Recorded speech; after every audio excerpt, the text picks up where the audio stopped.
Hello. Good morning, everyone. I am Luca. I don't actually go to the Kings, but I'm part of the KCYA. Firstly, I want to thank you for this opportunity to share a message that the Lord has put in my heart this morning. I'm sure you will have heard a lot about encounters with Jesus over the past few weeks. I'm still going to be touching on that topic and keeping on that topic, but I won't be speaking specifically about a specific encounter that someone has had with Jesus. I'm going to be speaking about a parable that Jesus told, which is the parable of the sower, and I'll be relating that to how the posture of receiving an encounter and how we can bear fruit from that.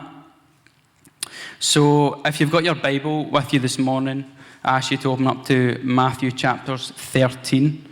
I'm going to be reading verses 1 to 9. If you don't have your Bible, the verses will come up on the left or right of me. Later that same day, Jesus left the house and sat beside the lake. A large crowd soon gathered around him, so he got into a boat. Then he sat there and taught as the people stood on the shore. He told many stories in the form of parables, such as this one. Listen, a farmer went out to plant some seeds. As he scattered them across his field, some seeds fell on a footpath, and the birds came and ate them. Other seeds fell in shallow soil with underlying rock. The seeds sprouted quickly because the soil was shallow, but the plants soon wilted under the hot sun, and since they didn't have deep roots, they died. Other seeds fell among thorns that grew up and choked out the tender plants. Still, other seeds fell on fertile soil, and they produced a crop that was 30, 60, and even 100 times as much as they had planted.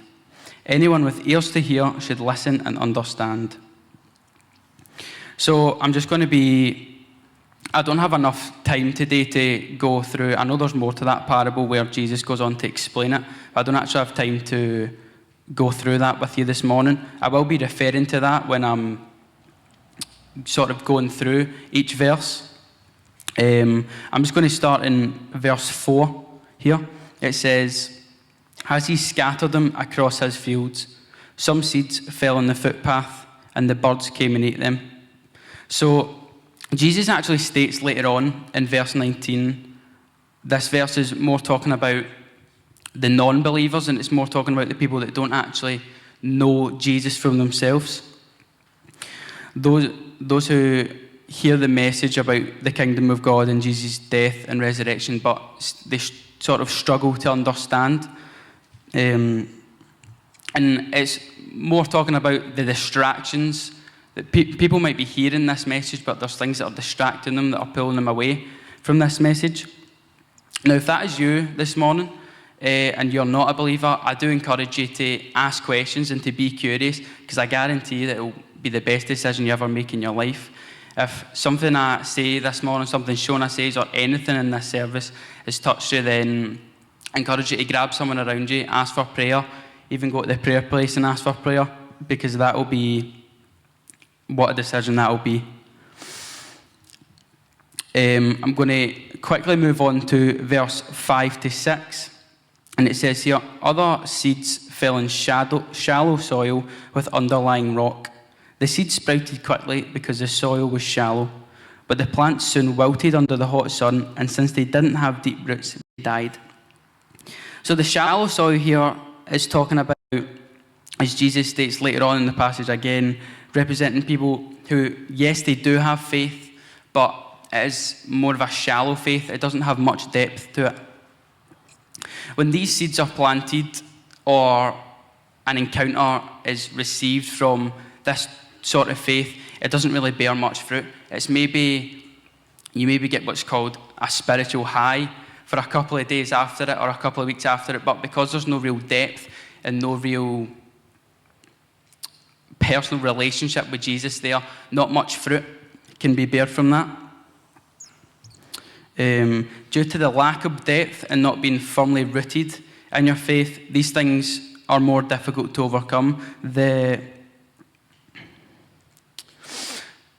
Just as a plant faced against the hot sun will under the heat of the sun, because it doesn't have those deep roots, it cannot stand. And it's the same in our life today, that when we are faced with trials, when we are faced with tribulations, if we are not firm in our faith in Jesus, and we have what's deemed here as a shallow faith, and it's not rooted in the right things, and it's not rooted in Him, these trials will overcome us. These trials will essentially deal a massive impact on our lives. I'm moving on to verse 7 now, which states, "Other seeds fell among thorns that grew up and choked out the tender plants." This verse right away, the first thing I picked up on was the thorns. And I really had to think to myself, what thorns do I have in my life that are preventing me from bearing fruit from encounters with the Lord?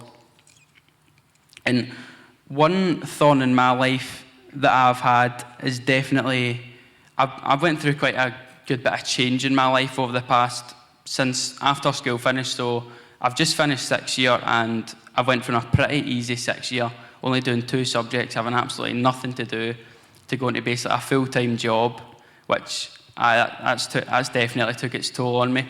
But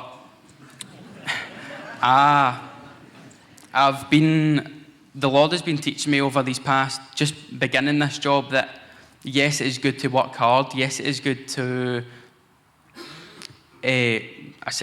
work hard, but it's also good that we need to rest. We need to, Shona's going to speak a bit more on this, but we do need to rest. Rest in His presence, rest in His word, and just give all of our worries over to Him. There may be other thorns in our life, which is, if you've heard the term foot in both camps, some people might have a foot in the world and a foot in church. You might go to church on Sunday, but the rest of your life doesn't really represent that you go to church on a Sunday. Some people might not know that. So these can be the thorns in our life. And these thorns in our life, we need to strip them away. We need to get rid of these thorns, because they are preventing us and holding us back from what God truly wants for us. They are preventing us from bearing true fruit from an encounter with Him. Luke 5:16 states, "But Jesus often withdrew to the wilderness for prayer." Now, the word wilderness here, it doesn't actually mean the middle of nowhere. It just, if you look at the original language it was originally translated, it was Greek, and the word for wilderness is eremos, and it basically means to be alone or to a solitary place. So we've seen throughout the whole of the Gospels that Jesus, He knew what was coming. He knew what was going to happen to Him, but yet He didn't let the things of this world, He didn't let the thorns impact Him, because He essentially took it back to basics. He went alone, He prayed, and He spent time in rest at the Father's feet. When faced with thorns and weed in our life, it's so important that we cut them off at the root, because if we don't, they will just grow back and they will prevent our encounter. It's never, ever going to be easy, but I promise you it is worth it. Psalm 37:7 states, "Be still in the presence of the Lord and wait patiently for Him to act. Don't worry about evil people who prosper or fret about their wicked schemes." I took from this that even though it's going to be hard to get rid of the weeds and the thorns in our life, we shouldn't worry about that. We need to hand it over to Him, lay it down at His feet, and just let the Lord go before us in those situations.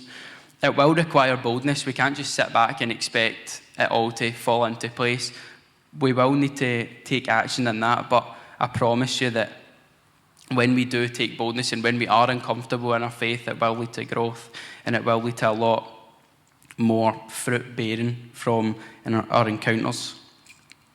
Now, verse 8, this starts to talk about the fertile soil, and it says, "Still other seeds fell on fertile soil, and they produced a crop that was 30, 60, and even 100 times as much as been planted." Now, these seeds were planted on healthy soil. This healthy soil as the seeds that were planted, they had a firm foundation. Just like in our Christian lives, if seeds of encounter are planted in our life and we are firmly rooted and we have healthy soil, we will bear fruit. It says here about how the seeds that were planted produce a crop of 30, 60, and even 100 times. Now, essentially what I got from this is that different people will have different encounters and they will bear different fruit. Just because someone's maybe bared 30 fruit or 100 fruit doesn't mean it's any less or any more. It's just essentially unique to that person. And it does emphasize that everyone will bear different fruit unique to them. This is so important in our lives as Christians. It says in verse 8 here that it's not, and Jesus doesn't mention anything about if this soil has weeds in it or it doesn't have weeds in it. So again, what I took from this is our lives will have weeds in them, but the weeds in this soil that Jesus was talking about, they were not enough. The foundation of the seeds were too secure for the weeds to actually overcome the fruit being bared. And it's basically saying that in our life we will have challenges, we will have trials, but these trials will not be enough to overcome us. These challenges will not be enough to steer us away from our faith if we are firmly rooted in Christ. And moving on to verse 9 now, it states, anyone with ears to hear should listen and understand.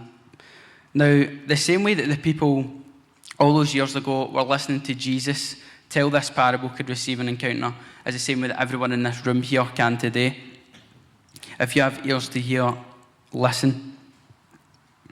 The same way people all those years ago will have faced distractions in the room and when Jesus was telling this parable, the same way people will face distractions today in the room.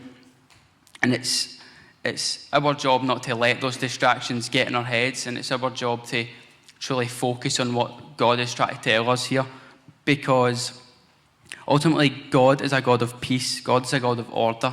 He wants us to be able to understand it's actually the devil's job to create noise, create distraction in our lives. And when things are getting a bit too busy in our lives, as I was talking about earlier on, where my life was getting too busy and I started to feel that I was getting overwhelmed, and I was actually thinking like that my way to wind down would be scrolling through Instagram instead of actually going to His Word to wind down. And I realised that as daft as it may sound, that actually was the devil's way of getting me slowly but surely to distance myself from God. And that ultimately is his job, because he does not want us to have that relationship with God, because he knows how special and how powerful that is. When we face these distractions, it is going to be hard, but we do essentially need to just take it back to basics, go to His Word and be in His presence and pray with Him. Luke 4:49, a verse I'm going to close with here. I'm sure the majority of you have actually heard before, and it says, "But anyone who hears and does not obey is like a person who builds a house without a foundation." Now, I'm not a construction expert, but I know for sure that if you build a house and it doesn't have a foundation, it's going to crumble. That is the same in our life. When we build our house on a foundation, a solid foundation, Jesus Christ's love for us, that foundation, it will not crumble. Yes, the storms will come, our house will take a battering, but it will not fall down. When we build our lives on other things, such as, it can be that, we might not even realise it, but we can build our lives on other things like impressing our friends, or even our job, or even something as daft as our favourite sport. When we let the things of the world control our life, then our life will crumble, because I say everything that is not built on God, it will eventually crumble as it is of the world. Now, if anyone has any questions, or if anyone would like to receive prayer, or if they have felt some sort of encounter from any of this service this morning, then please don't rush away. Please do not be afraid to reach out to someone. It doesn't have to be me. It doesn't have to be anyone in the leadership team. It can just be anyone around you that you're comfortable with. But please, I encourage you to be bold in that, and I encourage you to take that step of faith, because the Lord does want a relationship with you. He does want to know you, and I promise you it'll be the best decision of your life. It's the best decision I've ever made in my life. It might not necessarily take away all the challenges of life, but it makes the challenges of life a whole lot easier. It makes them so much better. I'm now going to hand over to Shona. So, what actually is spiritual rest? But spiritual rest is, firstly, it's what we need to recover from the messiness of life and learn to depend on the Father before anyone else. It is countercultural. In the world that we live in, rest is often described as a luxury. It's something that people who aren't ambitious enough get to enjoy, people who don't have enough going on, and we don't set it out as if it's a priority. We talk about rest as if it's something that we do when we have time for it and when life gets quiet. But true godly rest shouldn't be like this. And for me, spiritual rest is really synonymous with stillness and this idea of waiting on the Lord. These are elements of spiritual rest which allow us to deeply encounter Jesus. And I have a slide which has a lot of verses that talk about this. And I'm not going to read these out, but just have a look at them. This is just a snapshot of how many times these ideas are mentioned in the Bible. Look, I have a verse up as well, which I summarised. And it just shows this is mentioned all the time throughout the Bible. And when something is said that many times throughout the Bible, it generally means two things. The first of all is that this is really important. This is an area that God really wants us to put our focus on. It can be easily overlooked, but he's saying that we absolutely should not miss it. And the other thing is that it's probably quite difficult. People are bad at it. People are bad at rest. People are bad at finding true rest. It's a hard thing to do. It's really easy to talk yourself out of finding rest and not recognising the importance of it in your own life, but it's something that God is really clearly saying we need to learn. So why do we need to rest? Why do we need this? Setting apart this time for God is first and foremost a commandment. The idea of the Sabbath and keeping the Sabbath day holy is that we continuously enter this period of rest with God. It is the example that God sets for us in the Bible. The very first thing in the Bible, the very first chapters of Genesis, describe God creating the world. And on the seventh day, he rested. After he did the first thing that had ever been done, he made time to rest, and he made time to recover from that. This has been important since the beginning. And the principal example of rest that we have in the Bible comes from Jesus, and Luca touched on this as well. If you're reading the Gospels, all the time, the phrase, and Jesus went off to pray, and Jesus retreated to the wilderness, and Jesus went away, and Jesus invited the disciples to pray with him. He absolutely did not compromise on his rest. One of my friends sent me a passage from a book that she was reading the other day, and it was talking about how important Jesus found his rest. And it said, this is a man that waited 3 decades to start his mission. And after 1 day on the job as the Messiah, he went away for 40 days to pray. And this can seem a little bit extreme, but if you're thinking about the importance of Jesus' mission and what he did in 1 day, he needed all that time to recover from it. And it didn't matter how much was going on in his life, or what the disciples were doing, or what the world was saying needed his attention. He never compromised on his rest. And this is the perfect example of prioritising rest. It's not laziness. Jesus is the perfect example, so he was perfect in prioritising this rest. And he was so consistent in this. He never just said, oh, I've had too much going on today. There's a big line of people I need to heal. There's lots of sermons I have to preach. I don't have much time here. He always said, no, in order to do this job right, I have to prioritise my rest.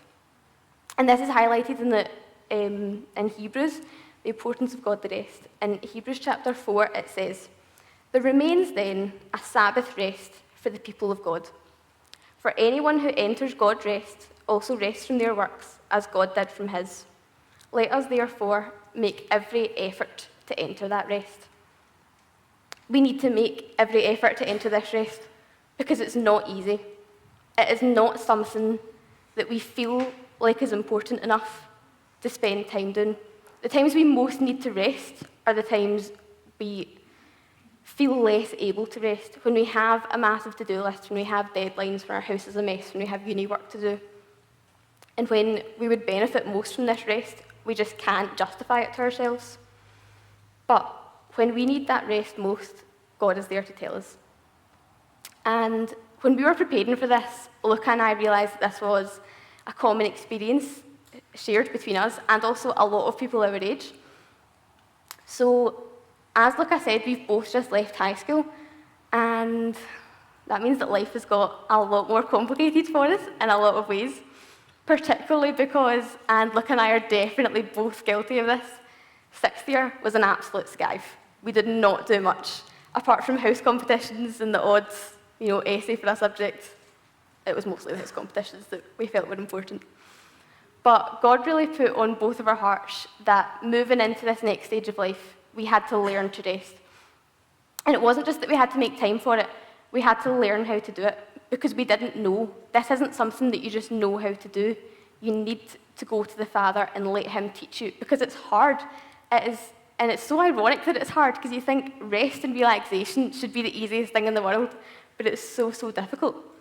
But when you need it most, God will intervene, he will take that step and say, you need to learn how to rest, you need to make this a priority. To keep going in the way that you're going in your faith and in your walk with me, you need to learn when to take a step back, because what I've got next for you is going to be good, but it's going to be hard. In Psalm 23, which we have studied as young adults, most of you will know it, it's very, very common, very famously quoted verses, and a lot of the verses I cover are very, very famous because this idea is so important, but we still miss it. So in Psalm 23 it says, "He makes me lie down in green pastures, he leads me beside quiet waters." He makes me lie down. When we need it most, God isn't just going to stand by and let us work ourselves to the bone. He's going to step in and say, no, this is what you need to do. And he leads us to what we need to get by and to get through. The first time I properly experienced spiritual rest was an encounter that I had with Jesus at a worship night at Pathway, which was actually called an encounter night. The clue was really in the name there. And this was about a year ago, and this just sums up life, doesn't it? I can't remember what I was worrying about. I don't know if it was school or if it was applying for uni or probably picking a Coral Shield team, something like that. Something that right now doesn't seem very important. I can't even remember what it was. But at the time, there was some stress in my life. And I went to this worship night with my friends, and it just wasn't, we were a couple songs in and I wasn't feeling the way I usually feel. I wasn't able to disconnect from my life in the way that I usually do at a worship night. And I just wasn't getting what I needed to get from it. And I just heard the Father saying to me so clearly, "Daughter, I love your praise, and I love when your heart is so full that you just have to throw your hands up and you can't keep that smile off your face. But I don't need it. Right now, I don't need it, because you don't need to be giving it to me." I wasn't in a space where I could be focusing on the words that I was singing, and I could just enjoy that time with God, because I was really struggling to disconnect with everything else in my life. And he said, "Daughter, just sit with me. Just sit at my feet." And that's what I did. And that's something, this is totally personal preference, and I have friends that love doing this, and that works for them, and that's great. But I don't like sitting at worship nights, because that's something I like to do at home. I like to stand up, and I like to have a dance, and I like to put my hands up and worship. That's how I worship, that's what I like. But God stepped in, because that wasn't what I needed. It wasn't what I needed to get out from that night, and it wasn't what I needed to continue my faith with him. I just needed to rest, and he told me when I needed that. But how do we do that? How do we actually find rest in God's presence? In Matthew chapter 11, there's a really, really famous verse which Jesus said to his disciples. He said, "Come to me, all who are weary and burdened, and I will give you rest." And I have grown up knowing that verse, knowing the content, probably heard 10 people speaking about it, probably from this stage. And it's a great, great verse, but I'd never ever heard this translation of it. And it's from the Message version, which I just don't tend to read very often. But it really struck me. Are you tired, worn out, burned out on religion? Come to me. Get away with me and you'll recover your life. I will show you how to take a real rest. Walk with me and work with me. Watch how I do it. Learn the unforced rhythms of grace. I won't lay anything heavy or ill-fitting on you. Keep company with me and you'll learn to live freely and lightly. And I've highlighted some important parts there. The first step, come to me, get away with me. When we say Jesus retreating, he's not going away to be alone, he's going away to sit with the Father and to spend time with him. And the first step is just to come to him. You don't need to know what you're going to do when you get there. You don't need to know what you're going to say. You don't need to say anything. You just need to come to him with an open heart. That's all he wants and that's all he asks. I'll show you how to take a real rest. I said before, we don't know how to do this. I'm still learning how to do this. This is not something we can do on our own strength. We just have to let the Father teach us and show us. Learn the unforced rhythms of grace. This can become the way that we live naturally if we put in the work and we continuously go back to the Father. And I'm using the word the Father a lot to describe God today, which it's not something I wouldn't normally do, but it's a word that I've chosen for a reason. We have lots of different names for God. We have Father, Friend, Saviour, Messiah, Emmanuel. We have so many things that we could say, and they are all true. But we did a series at the Kings about the names of God and what these mean. And I've chosen to use the word Father when it comes to rest. Because what is a father? If you're like me and you've grown up with a father who just exhibits godly qualities, then you'll know what I mean. You'll understand where I'm coming from when I say that the Father is a place that you go to for rest. It is where you go when you don't have the answers and you don't even know what answers you're looking for. You don't know what's wrong, you don't know what your problems are. You just know that life isn't what it should be and life isn't what he wants for you. And you don't know how he's going to make it better. You don't even know if he can. But you just go to him anyway and you bring it to him. And like my earthly father, that's all God wants. He just wants you to come to him. He just wants to make it all better for you. If you're a parent here, you'll know that when your child's ill, it's just the worst thing in the world. I'm not a parent, but I've heard other people saying this. It's just the worst thing in the world because you can't help them. You don't know what to help them, but you just want to take it away from them. When I was wee and I was sick, my parents would always say, I would take it from you if I could. I just don't know how to help you. And that is what our godly Father is like. But he can take it from you. And he does know how to help you. So, some practical steps about how do we actually do this. We've established what spiritual rest is and why we need it. But how do we actually do this? Aside from coming to God and letting him teach us. The first thing is to be vulnerable. We can't encounter Jesus and we can't experience spiritual rest if we are not vulnerable. If we come to him with our walls up and we don't let him in, then that's not going to be fruitful rest. We're not going to get anything out of that. When Jesus encountered people in the Bible, they were almost always vulnerable, or he made them vulnerable. Jeanette started off this series talking about Nathaniel, and he encountered Jesus under the fig tree. And we don't know what this is. We don't know what the fig tree means. We don't know what he was going through.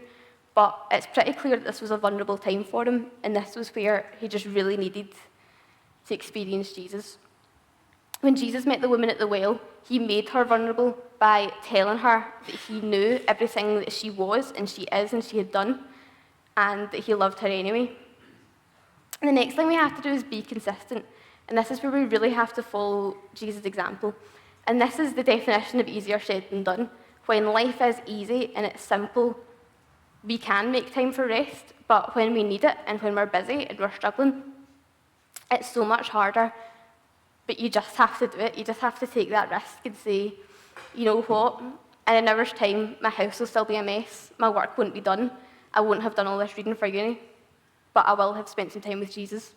And then when I actually go into doing that stuff, it'll be a lot easier. Then the last thing is figure out what works for you. So if you could just put up the next slide, I have a picture here of, it's actually a link to my Spotify playlist. So if you have Spotify and you think this would help you, feel free to scan it now. And this is what I do. I listen to music when I need to find rest, when I need to encounter Jesus. And the first thing that we should do is go to the Word. But for different reasons, that can be hard.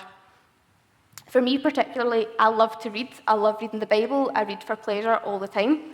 But since I've started uni, I have such a high caseload to read that, you know, if I'm reading cases, I'm studying law, if I'm reading cases for 5 hours, it's sometimes opening my Bible feels like the most difficult thing in the world. But a lot of the music on this playlist is straight from the Word. It is coming straight from the Bible. It is psalms that are just sung to different tunes, and it is such a good way to decompress and just experience God when you feel like you can't do anything else. And just figure out what works for you. It might be music, it might be journaling or painting, it might be walking. I know people that find rest with God while they're on a run, which blows my mind. You know what? If it works for you, it works for you. I'm not going to try it. So, lastly, just to tie it all together, how do we encounter Jesus in our rest? What does this have to do with encounter? But spiritual rest is an encounter in and of itself. It is spending time in the presence of Jesus. It is letting him into the broken parts of yourself that you don't want anyone to see. A lot of the time, people think they have to have things going right before they go to God, that they have to fix their problems and fix their issues and sort of come to him with a solution, but that's absolutely not true. He just wants you to come as you are. And a misconception about Christianity is that it is living life for Jesus, and I understand how people think that. A lot of the stuff that I do for Jesus, but a more accurate explanation would be it is doing life with Jesus. It is being with him through all of it. It is working with him when you're working for him. It is being with him when you're not doing anything at all, when you don't have the capacity to do anything at all and you have nothing left. Jesus is always with us, in us, and around us. We don't need to hunt him down to have an encounter. He's not that hard to find because he's always there. We just need to stop, slow it down, and come to him and let him in because he wants it. We just need to let him. I'm just going to invite the band back up, and while they're getting ready for their last song, I'm going to quickly pray as we leave the service and go into our week.